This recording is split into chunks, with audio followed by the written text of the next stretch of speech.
Vous êtes-vous déjà demandé comment les ponts tiennent debout ou pourquoi les bâtiments ne s'effondrent pas?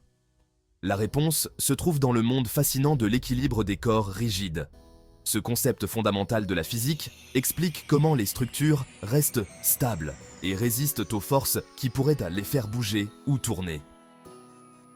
Comprendre l'équilibre des corps rigides est crucial dans de nombreux domaines, de la conception de structures sûres et stables à la construction de robots, en passant par la compréhension des mouvements de notre propre corps. Dans cette exploration, nous allons plonger dans le monde de l'équilibre des corps rigides en utilisant un langage simple et des exemples concrets. Nous allons découvrir les secrets des numéros d'équilibristes, des poutres simples aux structures plus complexes. Préparez-vous à découvrir les forces qui maintiennent notre monde en équilibre. Avant de nous plonger dans l'équilibre, nous devons comprendre ce qu'est un corps rigide. En termes simples, un corps rigide est un objet qui conserve sa forme et sa taille même lorsque des forces lui sont appliquées. Imaginez une brique. Vous pouvez la pousser ou la tirer, mais sa forme reste la même. C'est parce que les particules qui composent la brique sont étroitement liées entre elles, ce qui empêche toute déformation. Bien sûr, en réalité, aucun objet n'est parfaitement rigide. Même l'acier le plus résistant se plie ou se déforme sous l'effet d'une force suffisante. Cependant, à des fins pratiques, nous pouvons considérer des objets comme les bâtiments, les ponts et même nos propres os comme des corps rigides, car leurs déformations sont relativement faibles par rapport à leur taille globale. Cette simplification nous permet d'appliquer les principes de l'équilibre des corps rigides pour analyser et comprendre leur comportement. Maintenant, rencontrons les acteurs clés dans le monde de l'équilibre, les forces et les moments. Une force, pour faire simple, est une poussée ou une traction. Elle peut faire bouger un objet en ligne droite, comme lorsque vous poussez un livre sur une table. Un moment, en revanche, est une force de torsion, qui provoque une rotation. Pensez à tourner une poignée de porte ou à serrer un boulon. Ces actions impliquent l'application d'un moment. Les forces et les moments sont comme les deux faces d'une même médaille. Ils travaillent ensemble pour influencer l'équilibre d'un corps rigide. Lorsqu'un corps rigide est en équilibre, cela signifie que toutes les forces et tous les moments qui agissent sur lui sont parfaitement équilibrés, ce qui donne un état de repos ou de mouvement constant. Pour atteindre l'équilibre, un corps rigide doit remplir deux conditions essentielles. La première condition stipule que la somme de toutes les forces agissant sur le corps doit être égale à 0. Cela signifie que pour chaque poussée, il y a une traction égale et opposée, ce qui empêche l'objet de se déplacer dans n'importe quelle direction.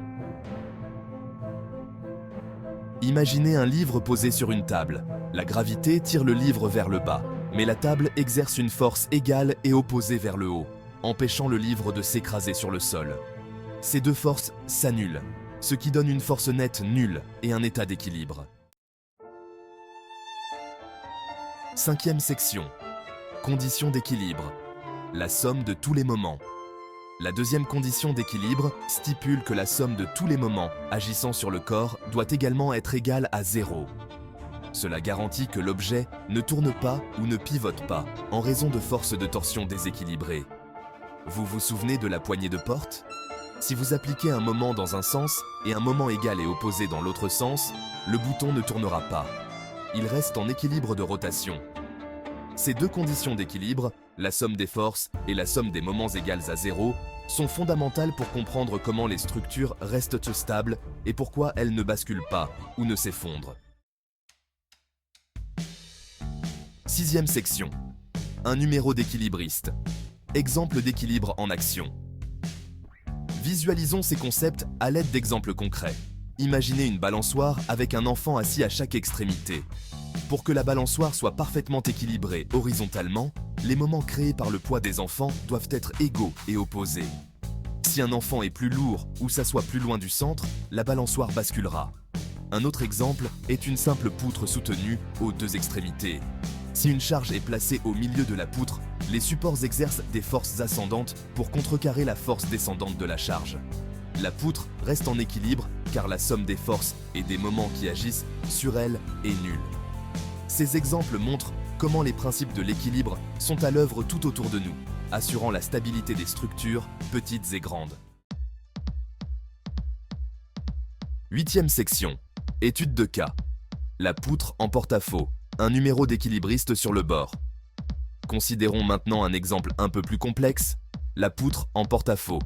Ce type de poutre est fixe à une extrémité et libre à l'autre, un peu comme un plongeoir.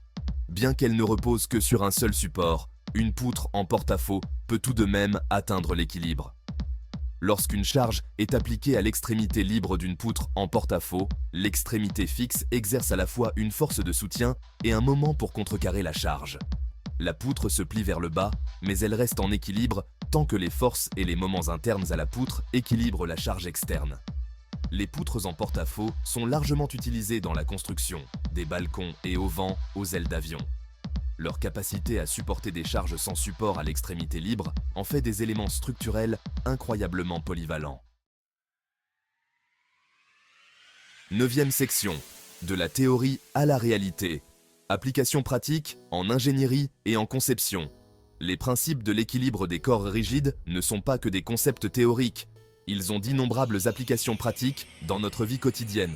Les ingénieurs s'appuient sur ces principes pour concevoir des structures sûres et stables, des gratte-ciel imposants aux ponts complexes. En examinant attentivement les forces et les moments qui agissent sur une structure, les ingénieurs peuvent déterminer la taille et la forme optimale de ses composants, afin de s'assurer qu'elle peut supporter les charges qu'elle subira. Les applications de l'équilibre des corps rigides vont bien au-delà de la construction. En robotique, par exemple, la compréhension de l'équilibre est cruciale pour concevoir des robots capables de se déplacer et d'interagir avec leur environnement sans se renverser.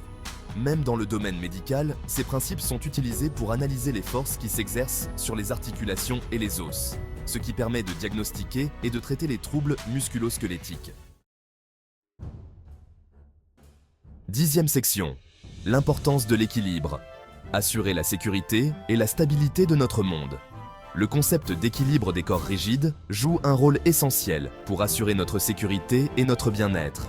Lorsque les structures sont conçues et construites en tenant compte de la notion d'équilibre, elles sont moins susceptibles de s'effondrer ou de céder, ce qui protège des vies et prévient les catastrophes. Des chaises sur lesquelles nous nous asseyons aux avions dans lesquels nous volons, notre monde est rempli d'objets qui dépendent des principes de l'équilibre pour fonctionner de manière sûre et fiable.